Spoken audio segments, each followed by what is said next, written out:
Vamos lá, a astrologia ela começa mais ou menos em 3.500, 4.000 antes de Cristo, tá? Ali na Suméria, quando começou ali a história da humanidade, na verdade, quando a gente começou a ficar sedentário, né? E a ter cidades, e a ter a própria civilização.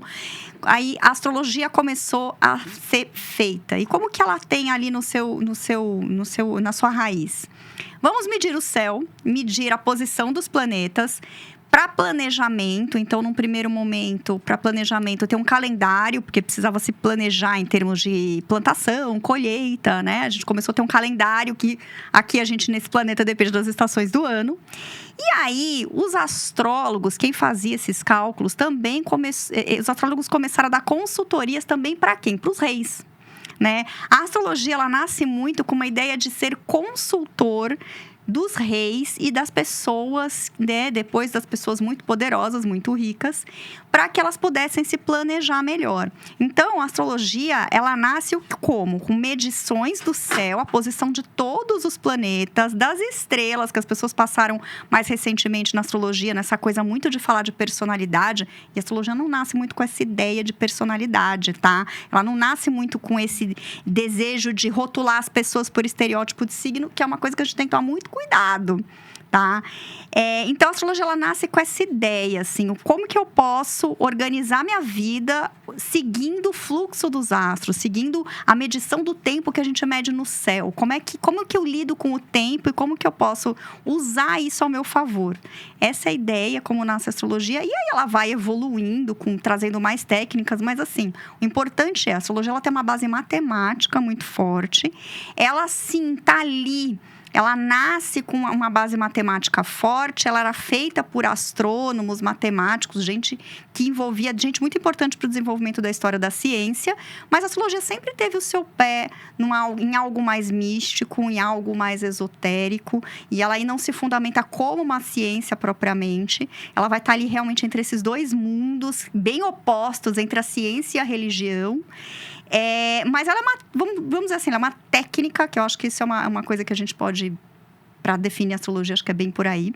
Ela é uma técnica e eu acho que ela é muito útil, tá? É uma maneira, porque não é só o que está escrito no céu, é o que está escrito no céu, a interpretação do astrólogo e também como você está usando isso aqui na Terra, porque aí vem o papel do astrólogo. Existe hoje uma série de sites que vendem relatório pronto, né, mapa astral pronto. Eu não faço nada, eu uso software para fazer o cálculo, mas a interpretação, eu faço a interpretação mesmo, todos os meus atendimentos são assim. Porque eu gosto de trabalhar como esses astrólogos lá da antiguidade, que faziam de fato consultoria para os reis, para as pessoas ali que tinham negócios e que precisavam tomar decisões importantes para a vida delas. É até interessante que as técnicas que eu usei aqui é o que a gente chama de astrologia empresarial. E o que é isso?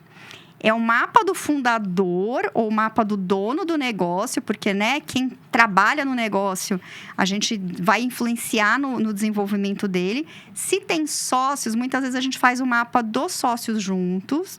E depois, o mapa do negócio, ou seja, de quando o podcast, né, começou.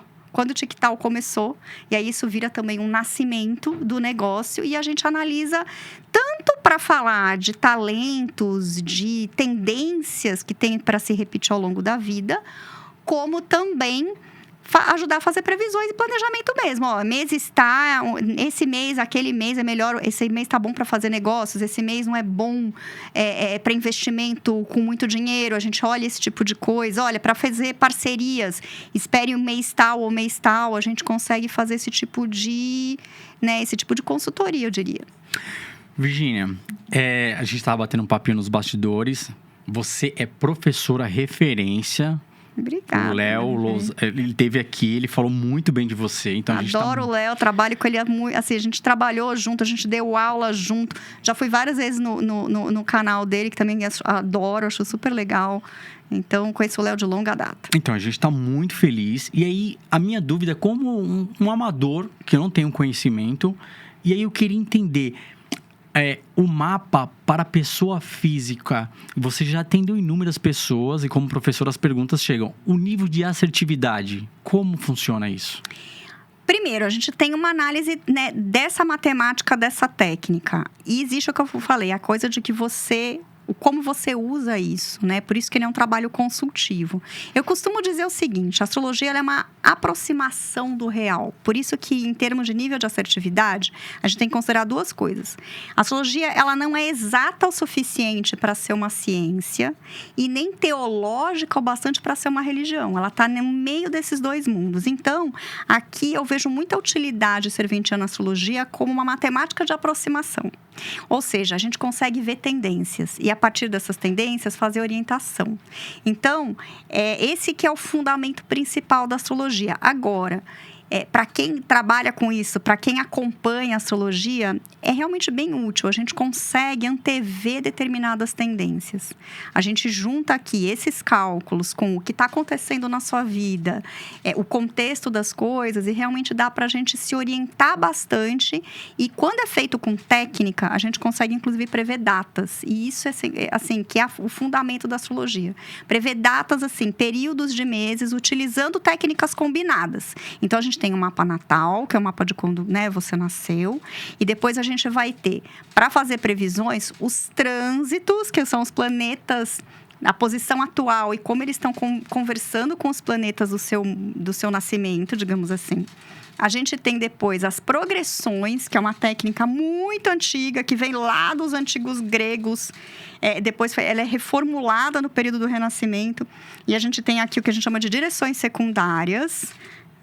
É uma matemática que ajuda a gente a identificar datas. E aí a gente também vê eclipses, a gente vê todas essas técnicas combinadas, que aí a gente consegue realmente antever alguns meses de maneira bem interessante, assim.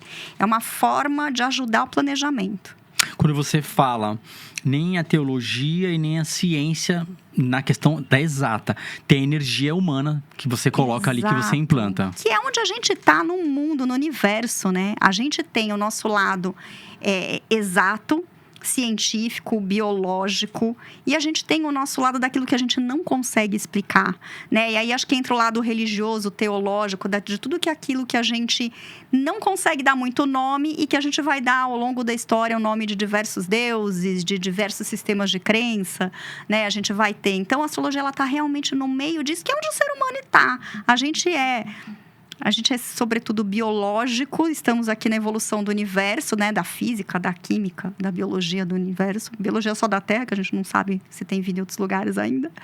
E a gente está aqui se relacionando com esse universo, perguntando para o universo sobre os mistérios, né? Então, eu diria que a astrologia é essa mãozinha dos mistérios do universo que a gente coloca numa linguagem exata, né? na linguagem matemática, para ajudar a vida aqui na Terra. Muito pragmático. A astrologia funciona aqui com o céu que a gente tem aqui, nesse planetinha pequenininho, que é pequenininho numa imensidão do cosmos, mas que parece especial, né? Só tem vida aqui por enquanto. Sim, não, e você foi, assim, me esclareceu bastante justamente nessa questão da questão ciência e a questão espiritual.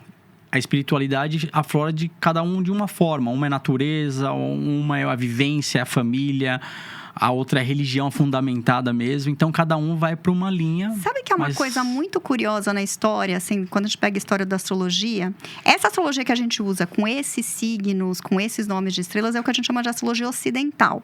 Então, ela vai ser documentada ali da parte da Grécia Antiga. Já documentando algumas coisas que vêm ali realmente da região da Mesopotâmia, né? Onde começa ali os primeiros assentamentos para a vida sedentária. Mas o que é uma coisa muito interessante é que todas as culturas, todo mundo começou a olhar para o céu, viu deuses nas constelações entre as estrelas e começou a medir o tempo. Então, a gente tem, assim como a astrologia essa aqui, que é ocidental, greco-romana, a gente tem a astrologia chinesa, a astrologia árabe. Isso hoje está sendo estudado dentro de uma área até acadêmica chamada astronomia nas culturas. Por exemplo, os nossos índios na Amazônia, diferentes tribos, têm seus diferentes deuses também nas constelações, e eles foram medindo o céu também. Isso é uma coisa que eu acho que, assim, muito mágica e que une todo mundo. Claro que os deuses diferem, porque cada cultura tem seus deuses, as constelações são diferentes, mas assim, medir o tempo e fazer previsões a partir da posição do Sol, da Lua, dos outros planetas, das estrelas, é algo que é humano, está em todas as culturas, esse misticismo do céu.